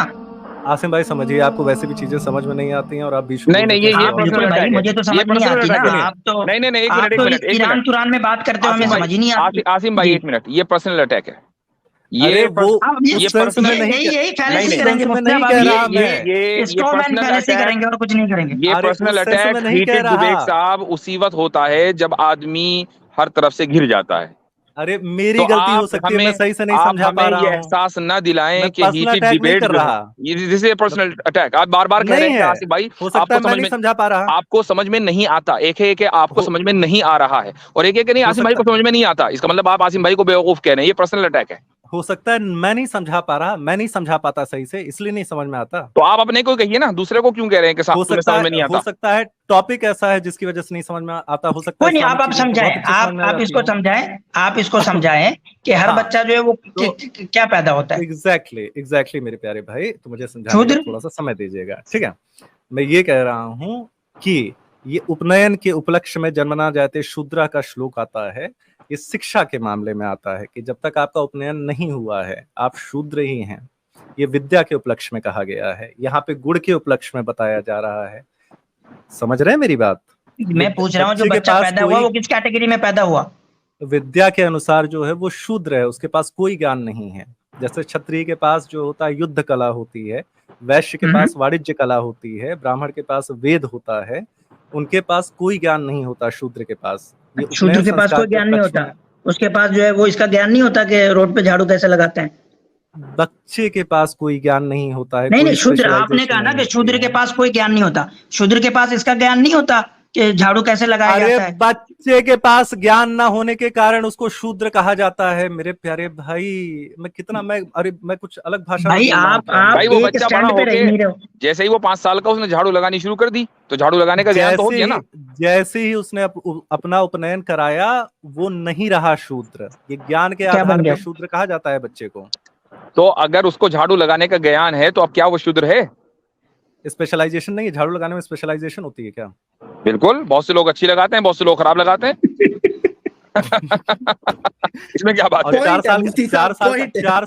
साल का बच्चा झाड़ू लगाने में स्पेशलाइजेशन कर लेता है मुफ्ती साहब। चलिए 10 साल मान लीजिए। स्किल होती है मुफ्ती साहब, बहुत यानी कि झाड़ू लगाना बहुत बड़ा स्किल है। आप किसी अनाड़ी को लगाने दे दो झाड़ू, पता चला कि एक कोना साफ किया दूसरा कोना साफ ही नहीं किया, तो मैं उस विद्या का आपको ब्राह्मण मान लूंगा अगर आपके पास झाड़ू लगाने की स्किल बहुत अच्छी है तो। नहीं, आप मानने से क्या होता है? आप किताब में दिखाइए कि झाड़ू लगाने वाले को ब्राह्मण माना गया है। एग्जैक्टली, जब उसका उपनयन संस्कार हो जाता है, जब वो स्पेशलाइजेशन के लिए जाता है तो उस चीज का ब्राह्मण हो जाता है। जब वो ट्रेड में जाता है, अगर झाड़ू लगाने की स्पेशलाइजेशन वैसे होती नहीं है, ये मूर्खता वाली बात है दादा, लेकिन हाँ जब आप किसी ट्रेड की स्पेशलाइजेशन कर रहे होते हैं तो आप वैश्य हो जाते हैं। जी भाई आप ना गटर साफ करने वाले से पूछना कि उसकी स्पेशलाइजेशन है या आप भी कर सकते हो गटर साफ, एक दफा पूछ के देखो, उससे वो बताएगा। सभी बहन और भाइयों से हाँ वो बताएगा। आप जो यहाँ पे तौहीन कर रहे हैं ना उन लोगों की, जो लोग जो हमारे वर्कर्स हैं जो काम करते हैं, आप कह रहे हैं कि भाई इसका तो ये मूर्खता वाली बात है कि उनका कोई स्पेशलाइजेशन नहीं होता। ये आप ये उस विचारधारा को बतलाती है जो आपके अंदर कूट के भरी हुई है। मैं चांडाल हूँ, मेरी स्पेशलाइजेशन जो है वो लाशें ढोने में है। आप कितना भी छुपा लें वो छुपती नहीं है, वो ये आ गई ना। आपने कहा ये अगर आप चांडाल हैं, हीटेड डिबेट साहब, अगर आप चांडाल हैं तो स्वामी दयानंद सरस्वती जी ने कहा है कि चांडाल के हाथ का ना खाए और चांडाल के जिस्म से बदबू आती है उस हवा की तरफ भी ना खड़े रहें। इस पे क्या कहेंगे? शंकराचार्य ने हमें ब्राह्मण भी कहा है। अरे तो आप खुद को चांडाल कह रहे हैं, दयानंद सरस्वती साहब ने ये कहा है चांडाल के बारे में कि उसके घर खाना ना खाए। मैं चांडाल हूँ, मेरे घर वाले मतलब आप स्वामी दयानंद सरस्वती ने जो आपके बारे में कहा है, आपकी स्पेशलाइजेशन है ना, आपकी स्पेशलाइजेशन है। तो शैवाइट ब्राह्मणों का नाम सुना है आपने? लिहाजा अब ये ब्राह्मण हो गए, तो फिर स्वामी दयानंद सरस्वती के इस कॉल का क्या करें? चांडाल का स्वामी दयानंद सरस्वती के बारे में हम बात नहीं कर रहे हैं, हम आपको गुण और कर्म बता रहे हैं। और मैं वेदांतियों में और आगे की बात भी सुन लीजिए, और आगे की बात भी सुन लिया। आप वेदांती हैं तो वेदांती को स्वामी दयानंद सरस्वती ने कुतर्की कहा है।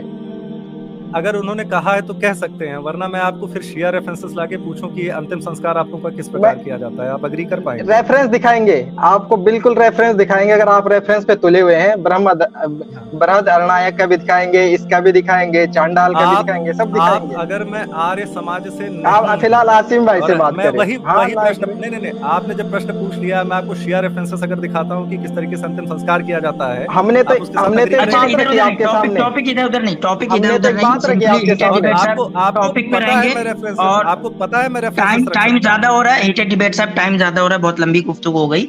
सवाल है कि देखिए, एक तो आपने खुद से, मैं अपनी 1 मिनट में बात करता हूँ, फिर आपको 1 मिनट दूंगा, उसके बाद हम लोग स्टॉप करेंगे।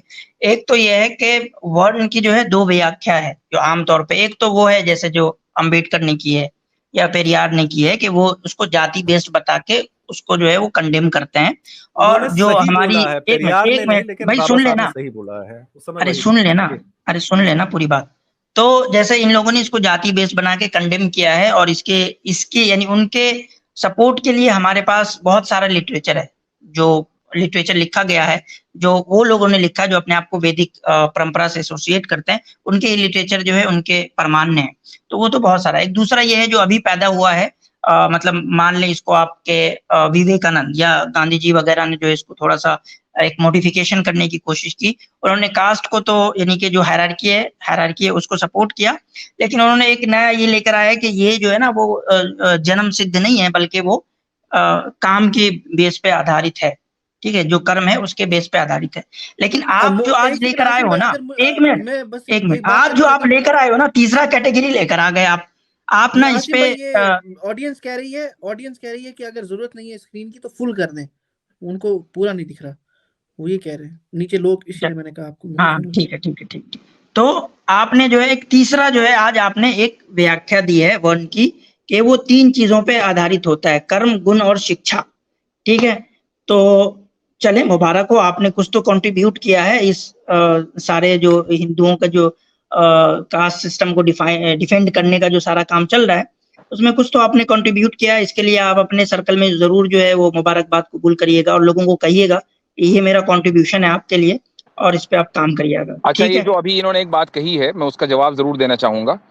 इन्होंने दयानंद सरस्वती के हवाले से कहा कि अगर मैं शिया रेफरेंसेस खोल के दिखा दूं तो, देखें, अगर शिया रेफरेंसेस में जितने भी नरेटर्स हैं वो सारे के सारे सच्चे हैं तो हम मान लेंगे। हम जिनको नहीं मानते उनको झूठा मानते हैं। आप बता दीजिए, दयानंद सरस्वती को सच्चा मानते हैं कि झूठा?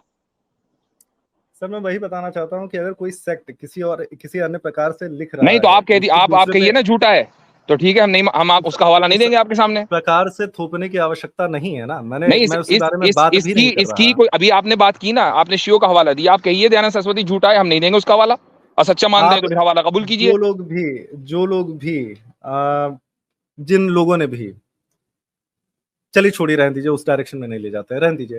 ये कंक्लूडिंग स्टेटमेंट है, हम लोग इस बारे में डिटेल में बात करते हैं मुफ्ती साहब कभी। जी, अपनी बात पूरी कर लें आसिम जी।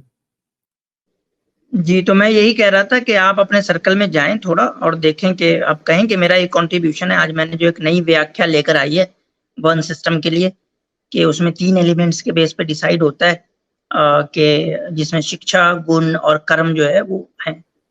ठीक है मेरे प्यारे भाई, बहुत बहुत धन्यवाद आपका। अब अच्छा, एक चीज और, आसिम भाई, इन्होंने हीटेड डिबेट ने आपको, चूंकि इस चीज की वजाहत बहुत जरूरी है, इस डिबेट में कई मरतबा आपको मुफ्ती साहब कहकर मुखातिब किया है। क्या आप, मेरे लिए नई इत्तला है, क्या आप मुफ्ती साहब हैं? नहीं मुफ्ती साहब, मैंने इस पे कई दफा वजाहत कर दी है ऑलरेडी स्ट्रीम पे कि मैं मुफ्ती नहीं हूँ।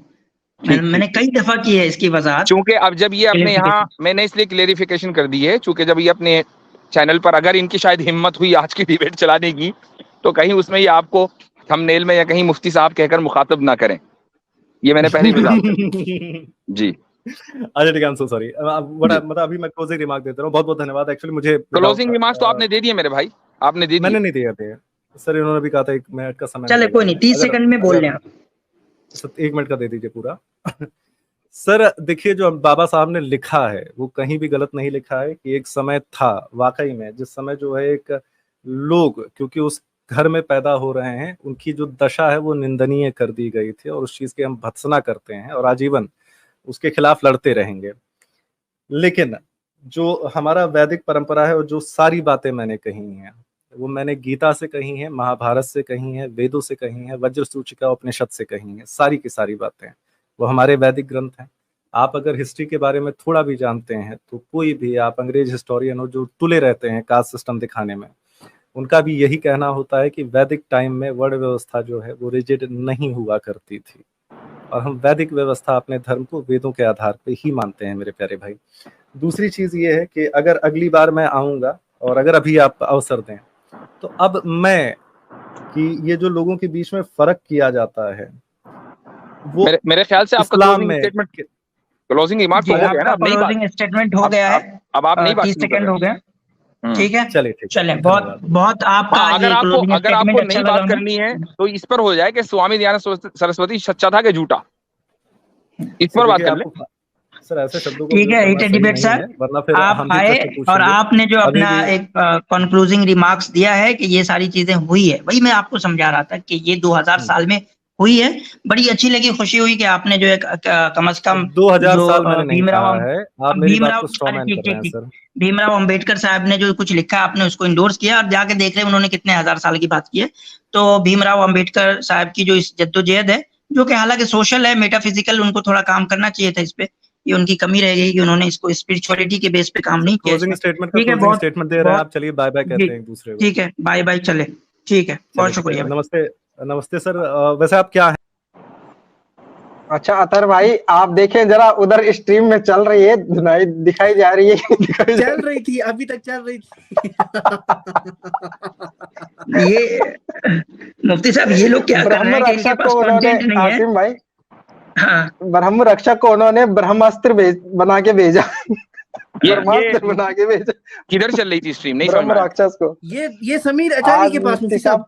हाँ, समीर ने स्ट्रीम चलाई और एक एक करके यहाँ आए सारे। पहले समीर आया, फिर अली आया, फिर अपोस्टेट इमाम आया, फिर ब्रह्म राक्षस साहब ब्रह्मास्त्र के रूप में आए, ब्रह्मास्त्र के रूप में।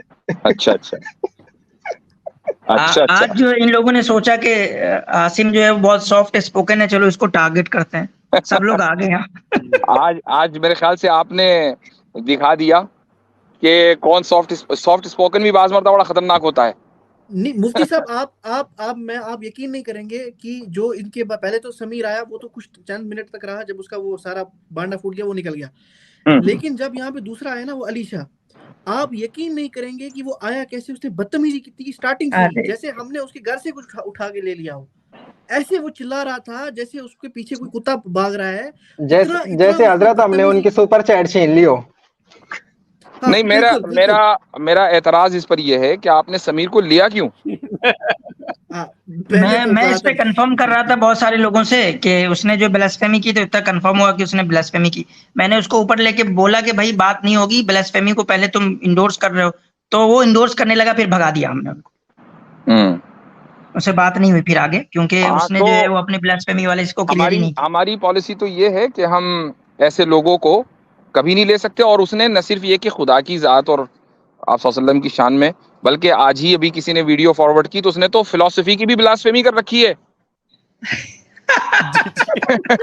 भाई अब वही हम मुझे कह रहे थे, एक आदमी अगर फिलॉसफी की ब्लास्फेमी कर दे तो बताइए कैसे बात होगी उससे।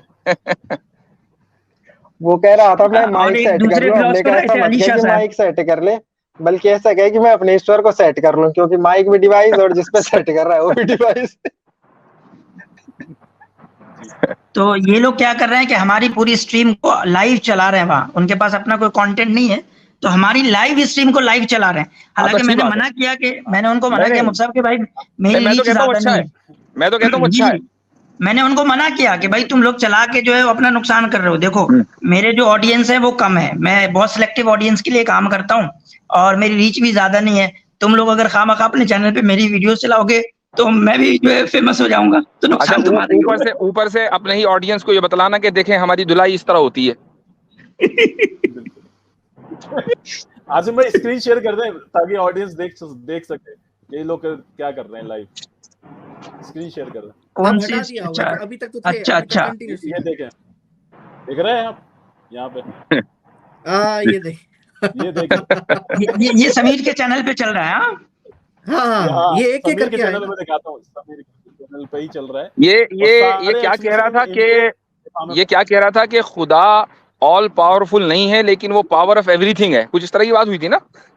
बिल्कुल मुफ्ती साहब, आप बिल्कुल, ये आप देखें यहाँ इसे नीचे टाइटल पे लिखा है वेयर इज दज्जाल, तो समीर को आज पता लग गया होगा, इसके लिए दज्जाल यहाँ पे बैठे हैं, एक से बढ़ के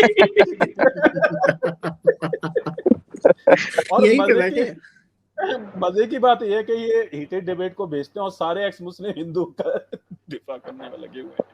देखिए एक बंदा लिखता है they are showing you live now, उसकी chat they are showing you live now. क्या बंदे।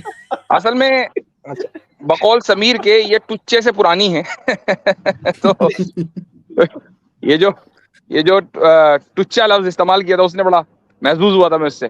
बताइए खुदा को कहाँ कहाँ पहुंचा दिया इसने। नहीं मुफ्ती साहब क्या बात जी, करते हैं, तुच्छ प्राणी बोल दिया, इससे बड़ी कोई स्टेटमेंट है? तुच्छ प्राणी, हाँ तुच्छ प्राणी, खुदा हाँ। का एक तुच्छ प्राणी हो सकता है, कीड़ा मकोड़ा हो सकता है, है, टेबल हो सकता है, और क्या बोल रहा था, टेबल हो सकता है, डिवाइस हो सकता है, कुछ भी हो सकता है, जानवर हो सकता है, कुछ भी हो सकता है। असल में ये जीरो भी हो सकता है। नहीं, असल में वजह उसकी ये है कि वो उसने चूंकि गालिबन आर्य समाज का अकीदा इख्तियार किया है तो अच्छा, उनके यहाँ अल्लाह आलम, लेकिन इन लोगों के यहाँ मसला ये है कि वो हर चीज में खुदा मानते हैं। एक आर्य समाजी से मैंने पूछा, मेरी डिबेट हुई कि भाई क्या जो इंसान की जिस्म से गलाजत निकलती है क्या उसमें भी खुदा है? कहना है उसमें भी है।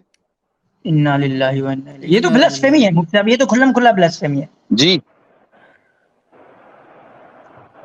ये हीटेड डिबेट के उस पे था हजरत, हीटेड डिबेट के चैनल पे, तो ये अद्वैत वेदांत का तो यही मानना है कि कुछ भी नहीं है दुनिया, एक बस हमारा एक सपना ही टाइप का लगा लीजिए, बाकी कुछ नहीं, हर चीज में ब्रह्म है।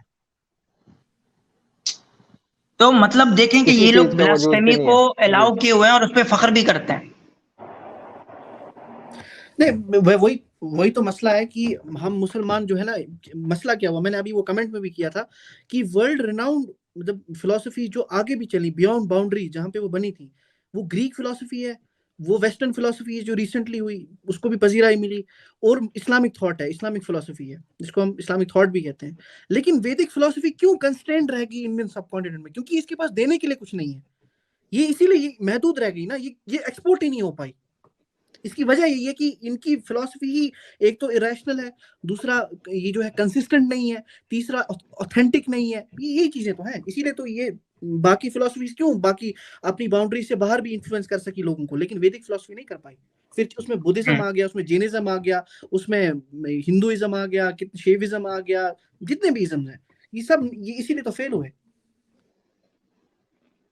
बिल्कुल। अब ये आप इनकंसिस्टेंसी इसको देखें कि अभी जो गुफ्तगू हुई है उसमें शूद्र की दो डेफिनेशन आ गई।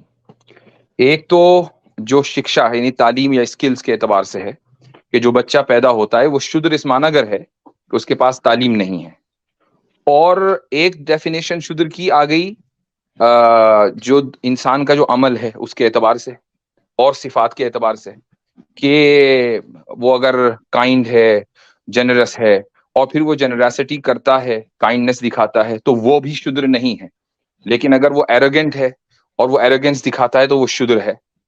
तो ये दो डेफिनेशन हो गई, एक बड़ों की और एक छोटे की। तो यही इनकंसिस्टेंसी है, यहीं से साबित हो गया। हाँ, बिल्कुल इत्तेहाद भाई, मैंने कुछ नीचे शेयर किया है, मैं चाहता हूँ। असल में मुफ्ती साहब प्रॉब्लम यहाँ ये हुई है कि ये बिल्कुल यानी कि जो वर्ण सिस्टम का जो डिफिनेशन पिछले यानी समझे 2000 साल 2500 साल से आ रहा था वही सही था। तो जब मॉडर्निटी ने इन लोगों को एक्सपोज करना शुरू किया तो बड़े परेशान हुए, तो नई नई डिफिनेशन इन्होंने गढ़नी शुरू की और जिसकी वजह से और कंफ्यूज होते चले गए, और कंफ्यूज होके इनको जो है पता ही नहीं चलता कि इनका मेयार क्या है वर्ण सिस्टम का। आपको पता है मुफ्ती साहब इन्होंने क्या बोला? इन्होंने बोला इतना कहना चाहूंगा आए थे, इन्होंने बोला मुझे बिल्डिंग खड़ी करना, ये कर रहे हैं लोग। हाँ, इन्होंने पता क्या बोला मुफ्ती साहब, ब्रह्म राक्षस साहब ने, हीटेड डिबेट साहब ने, ये बोलते हैं, कहते हैं कि मुझे कोई 2000 साल पुरानी किताब से दिखा दें आप कि ये कास्ट सिस्टम ऐसा था, फिर बोलते हैं हमारे पास कोई किताब ही नहीं, यानी खुद ये एक्सेप्ट कर रहे थे कि हमारे पास कोई पिछली किताब नहीं है, लेकिन फिर जब महाभारत से दिखाया फिर उस चीज को अलग कर दिया। इसीलिए मैं कह रहा था इत्तेहाद भाई से वो दूसरा मैंने एक वो शेयर किया, आसिम भाई जरा वो दिखा दें एक बार, मैं दिखाता हूं, ऑडियंस देखना चाहिए, उसमें क्लियर कट लिखा है कि अगर कोई बंदा ब्राह्मण बॉर्न हुआ है वो कुछ भी कर ले, मतलब क्षत्रिय वैश्य जितने भी हैं ये नहीं बन सकते ब्राह्मण, ये इनका कोर कॉन्सेप्ट है। लेकिन छुपे फिरते हैं, बार बार डिनाइल मोड में जाते हैं, अपनी जो स्क्रिप्चर्स है उसको खत्म कर देंगे, उसको और ग्राउंड लेवल पे डाल देंगे, लेकिन इस बात को नहीं मानेंगे। आसिम भाई आपसे गुजारिश है थोड़ा सा ये स्क्रीनशॉट शेयर कर दे ताकि ऑडियंस देख सके। मैं एक कमेंट दिखाना चाह रहा हूँ। अच्छा जी ये यहाँ पे आप देखें, ये आपको दिख रहा है कि सब सालों को इस्लाम पे बात नहीं करना है, हिंदुइज्म पे बात करना है, सारे मौलवी फट्टू होते हैं। पहले मैं इसका सेंस बता दूं कि आज का टॉपिक का, पहले आप देखें कि आज का टॉपिक क्या है, कि metaphysical harm of casteism and untouchability. ये मैंने तो हिंदुइज्म की बात ही नहीं की थी भाई, मैंने तो हिंदुइज्म के कहीं नाम भी नहीं लिया, कहीं कुछ भी नहीं बोला। बिल्कुल। और मैं आपको बता रहा हूँ दर्द जो हो रहा है भाई अपोस्टेट इमाम को, वो आपको पता ही है ना क्यों दर्द हो रहा है इसको। जी मैं हमें इत्तेहाद भाई आप अपनी बात खत्म करें। पैसे का चक्कर है। और ये इत्तेहाद भाई अच्छा इसे ये कर रहा है कमेंट, ओके, इनको इस्लाम पे बात नहीं करनी, इनको सिर्फ हिंदुइज्म पे बात करनी। इसने भी जो गालियां दी थी एडम सेगर को दिखा दी ना, इसलिए इसको ज्यादा मिर्ची लग रही है। सभी बहन और भाइयों से गुजारिश है कि वीडियो को पूरा देखें ताकि पूरी बात समझ आए। इंशाअल्लाह हम इस्लाम के दुश्मनों को ऐसे ही मुंह तोड़ जवाब देते रहेंगे और वो दिन दूर नहीं जब पूरी दुनिया में इस्लाम कायम होगा।